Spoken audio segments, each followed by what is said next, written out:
है, पास हो पाएंगे या नहीं, ये बड़ा सवाल है। हमारे साथ विशेष पैनल जुड़ा हुआ है, लगातार इस पर हम चर्चा कर रहे हैं। ब्रेक से पहले हमने संजीव जी को सुना, आम आदमी पार्टी से। उनका सीधे तौर पर कहना है कि अरविंद केजरीवाल जी किसानों के हक की लड़ाई लड़ रहे हैं, उन्होंने किसी भी मंच को राजनीतिक रंग देने की कोशिश नहीं की। संजय जी के पास आते हैं। संजय जी, आप कितना इत्तेफाक रख रहे हैं, क्योंकि जो भाषा हमने सुनी, जो भाषाई शैली थी, कहीं ना कहीं से सीधे आप लोगों को टारगेट किया जा रहा था। देखिए क्या है, देश अभी एहसास नहीं कर रहा है। भारतीय जनता पार्टी का सदा से एक ही मकसद रहा है, सत्ता मकसद नहीं रहा है।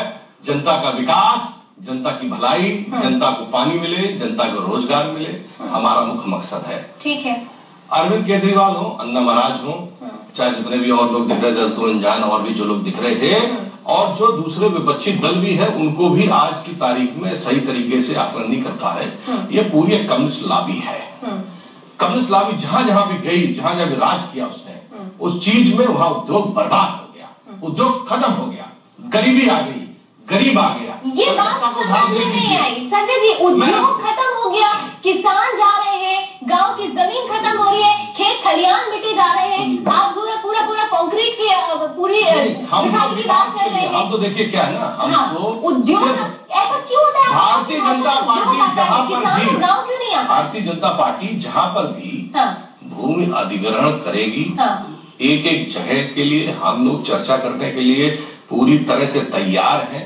हम भारतीय जनता पार्टी है, हम बीएसपी नहीं है कि किसानों को गोलियां चलवा दी, किसानों को गोलियां चलवा दी। हम बसपा नहीं है। राजनाथ सिंह जी से आप लोगों ने किसानों ने बातचीत भी की, कोई कुछ असर नहीं हुआ। हम बसपा नहीं है कि किसानों पे गोलियां चलवा दें। हम सपा नहीं है कि किसानों को लूट लें। हम तो भारतीय जनता पार्टी है। हम जहां भी करेंगे, अच्छा करने के लिए करेंगे, अच्छी सड़क, अच्छी सड़कें बनाने के लिए करेंगे, पानी की सही व्यवस्था कराने के लिए करेंगे, पावर प्रोजेक्ट लगाने के लिए करेंगे, अच्छे उद्योग धंधे लगाने के लिए करेंगे, अच्छे कॉरिडोर बनाने के लिए करेंगे, और साथ ही साथ रही किसानों की सहभागिता की बात, तो हम ये आपसे कहते हैं, मैं भारतीय जनता पार्टी की तरफ से कह सकता हूँ कि आप देखिएगा, इतना रोजगार पैदा करेंगे, इतना काम पैदा करेंगे। साहब, यही तो बड़ा सवाल है। आप गोली नहीं चलाएंगे, आप उन पर जबरन जो है बदनामी नहीं करेंगे, लेकिन उनकी आत्मा जो जमीन में बसती है, जबरदस्ती उसको छीन जरूर लेंगे। किसान हमारे साथ है, किसान कुछ क्षणिक लोग हैं जो कम्युनिस्टों के साथ मिलकर के अरविंद केजरीवाल और अन्ना की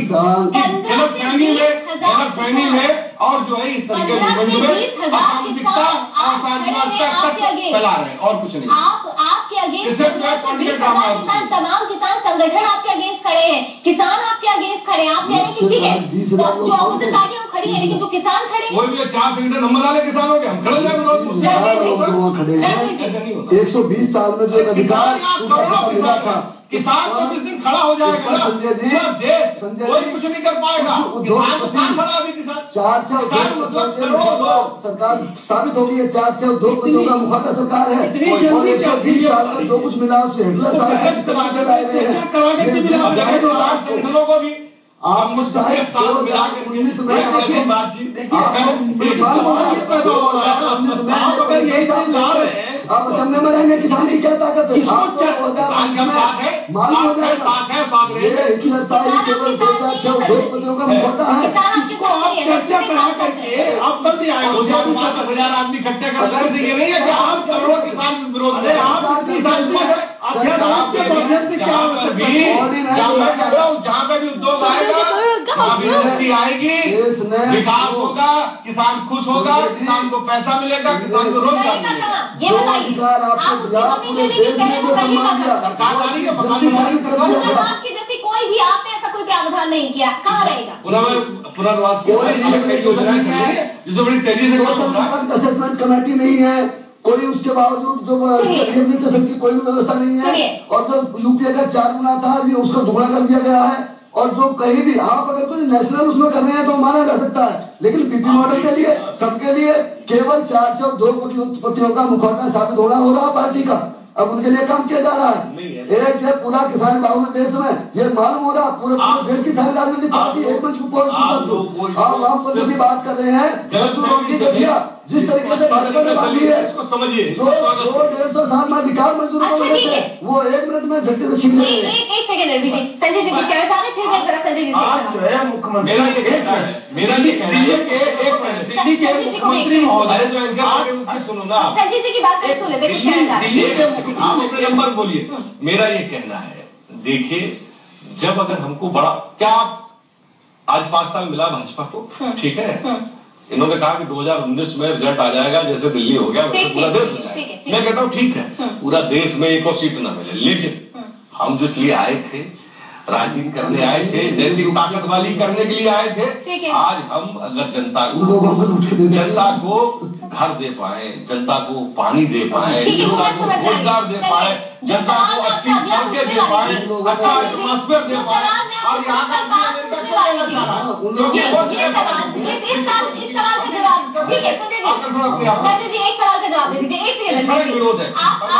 आपसे मैं एक सवाल, बहुत सिंपल से सवाल करती हूँ। आप विकास की बात कर रहे हैं, आप कह रहे हैं कि जो भी गांव में किसानों से जमीन ली जाएगी उनका विकास पूरी तरीके से होगा, ठीक है।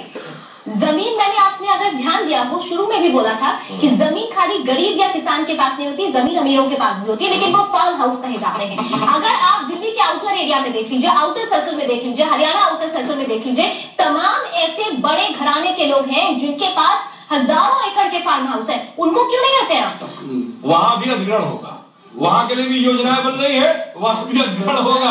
आप ये सोचें कि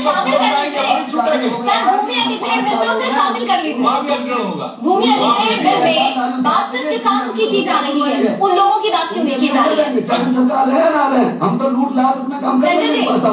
आपके अधिग्रहण बिल में से किसानों की बात क्यों की जा रही है? उन लोगों का जिक्र क्यों नहीं हो रहा है? क्योंकि उनको भी जो जमीनें मिली हैं, उन्होंने जिस वजह से मिली है, कांग्रेस के शासन में जिस वजह से भी हासिल की है, 15 साल हमारा शासन नहीं था, जिस तरीके से भी उन्होंने जमीनें ले ली हैं, वो जमीनें जो है वो एग्रीकल्चर के मोड पे ही ली है। फार्म हाउस वहाँ पे जो बनाए गए हैं एग्रीकल्चर के मोड पे ही बनाए हैं, वो कोई एग्रीकल्चर का मोड। तो आप फिर उन जमीनों को कैसे ले सकते हैं जो बहुफसलीय हो? आपके बिल में ये सीधे सीधे प्रावधान है कि जो बहुफसलीय जमीन है उसे भी आप ले लेंगे। आप एग्रीकल्चर की बात कर रहे हैं साहब? देखिए ऐसा है ना, जहाँ पर भी हमको उपयोगिता लगेगी कि यहाँ पे हमारा कोई भी ऐसा कार्य हो सकता है जो राष्ट्र के हित में है, जो देश के विकास के हित में है, वहाँ पे जमीन अधिग्रहित कर सकते हैं। राष्ट्र का हित की बात आप कर रहे हैं, संसद में भी 51% के आधार पर ही किसी तरीके का निर्णय लिया जाता है। संसद में तो आप निर्णय ले ही नहीं पा रहे, क्योंकि आपके अगेंस्ट तो सबके सब खड़े हैं। आपने बिल पेश कर दिया, पास कैसे करा पाएंगे? यही तो सबसे बड़ा मुद्दा है।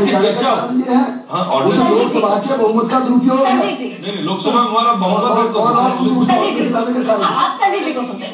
मुख्यमंत्री महोदय मंच पर आ गए तो तमाम नेतागिरी करने के लिए पहुंच गए। आप कह रहे हैं अच्छा, कुछ दिन पहले की बात है, सुन लीजिए, दोनों कम्युनिस्ट लोग हैं, कम्युनिस्ट लॉबी। संजीव जी को बोल देते हैं, बहुत ऐसे संजीव जी की बात 10 दिन पहले की बात है, 12 अभी 10 दिन पहले की बात है, महाराष्ट्र एक बार फिर आंदोलन, 10 दिन पहले की बात है, अभी बारामती में आप पहले की बात है, बारामती में किसानों का एक कोई वहां पर फंक्शन किया गया था, जिसको जो है लीड कर रहे थे शरद पवार साहब। तो वहां पर प्रधानमंत्री महोदय गए, तमाम लोगों ने आपत्ति जताई, तमाम लोगों ने कहा अरे भाई वो देश के प्रधानमंत्री हो, कहीं भी जा सकते हैं, कहीं भी जरूरत पड़ती है उनकी, तो बिल्कुल सही बात है। आप उस बात को वहां क्यों गए थे? उन्होंने बताया कि मेरी शरद पवार साहब से महीने में 2 बार या 3 बार जैसे बात होती है, राशनाम लेते रहते, तो वो वहां पर गए, उनका जाना जायज था, उनका जाना जायज था। आज अगर मुख्यमंत्री दिल्ली का मुख्यमंत्री वहां उस मंच पर पहुंच गया, राजनीतिक कार्यक्रम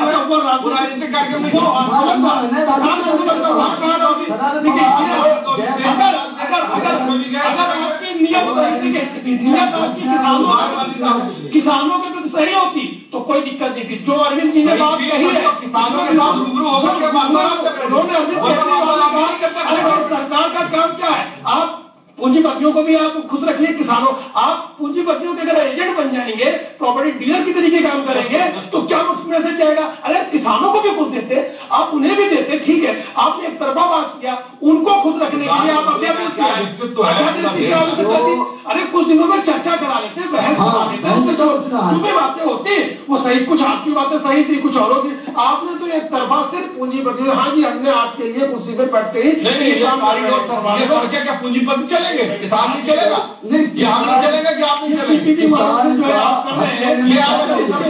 लाइसेंस मिल जाता है,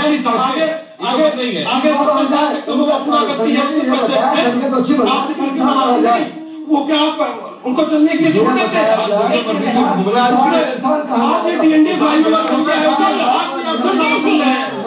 ठीक है, साधारण आदमी चल सकता है। यमुना एक्सप्रेस में उससे ज्यादा टैक्स ले लेते हैं। ठीक है दुर्गेश जी, हम दोनों ही लोग बहुत शांति से आप तीनों की बातें सुन रहे थे। एक बात तो सीधी सी है, बीजेपी अपनी रुख पे कायम है। उसका कहना है कि किसान के विरोध में हम ये काम नहीं कर रहे हैं, हम खूब सारा रोजगार देंगे, तमाम तरीके की योजनाएं परियोजनाएं बनेगी। समझ में आता है, अपनी जगह पर है।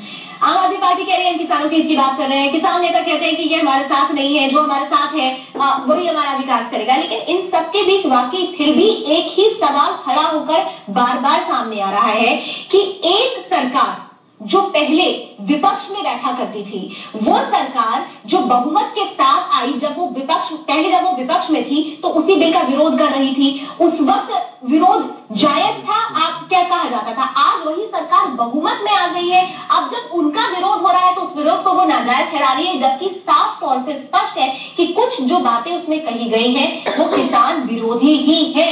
सरकार ये बात समझ क्यों नहीं पा रही है? देखिए, सरकार मुझे लगता है कि कहीं ना कहीं बहुत ज्यादा जल्दबाजी में है और मोदी सरकार जल्दबाजी क्यों है? जी बिल्कुल, मैं थोड़ा सा उसको एक्सप्लेन कर देता हूँ। हाँ। जिस तरह से दिल्ली का चुनाव हाथ से गया है और जिस तरह से मोदी साहब के सूट की जो है परिचर्चा हुई और कहीं ना कहीं वो एक नेगेटिव गया, जाहिर सी बात है कि अब बजट सत्र शुरू हो गया है, कुछ उनको महत्वपूर्ण बिल पास कराने हैं और उसमें लैंड एक्विजिशन बिल सबसे महत्वपूर्ण है।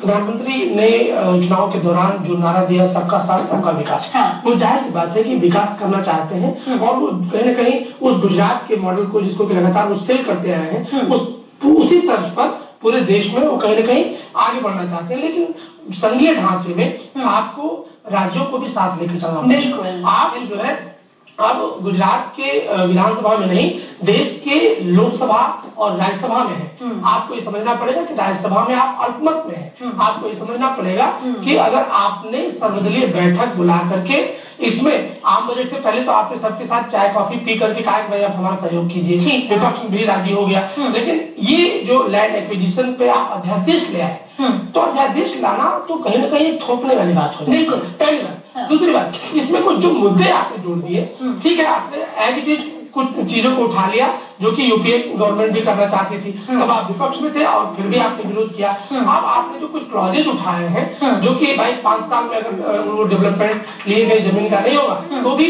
वो जो है जमीन किसान के पास वापस नहीं जाएगी और वो जब तक परियोजना पूर्ण न हो। दूसरी बात कि आपको 20% जो जमीन है जो कि बंजर है उसको छोड़ करके आप ऐसी जमीनें जो बहुफसली है जहां पर किसान अपना खेती करना चाहता है, भारत एक कृषि प्रधान देश है, तो जाहिर बात है कहीं न कहीं किसान जो है इस पर विरोध करेगा।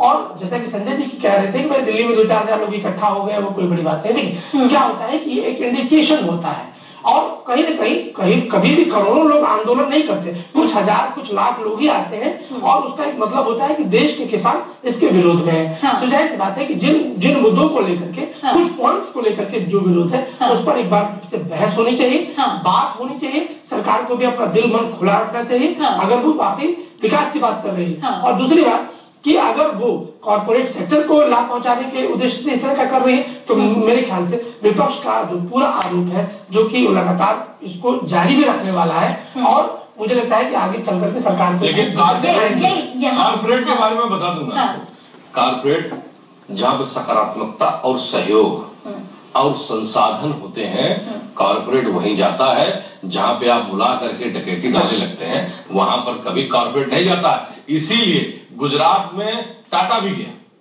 और यहां पर आने के बाद भी अंबानी जैसे लोग भाग गए उत्तर प्रदेश में। ठीक है, नंबर 2 आ जाइए। देखिए हमारी नीति और हमारी नियति बिल्कुल साफ है, हम राष्ट्रवादी लोग हैं, हमको राष्ट्र का विकास करना है। भूमि अधिग्रहण बिल में अगर हमारी ताकत नहीं रहेगी तो हम अच्छी तरीके से विकास नहीं कर पाएंगे। जैसे कि उदाहरण के तौर पे एक डिसीजन आया था बहुत पहले नसबंदी का, ठीक है, नसबंदी के टाइम पे बहुत से लोग, एक सख्त डिसीजन था, किसको लाभ हुआ किसको नुकसान हुआ, किसने विरोध किया, मैं उस चर्चा पे भी नहीं जाना चाहूंगा, बहुत पुरानी चर्चा है। लेकिन हाँ, इस तरीके के जब डिसीजन होते हैं आज हमारे देश की बहुत बड़ी जनसंख्या पहुंच गई है ना। अगर इसको नियंत्रण नहीं किया गया, दोबारा भी जनसंख्या में भी इस तरह का कोई नियंत्रण अध्यादेश चाहिए। मेरा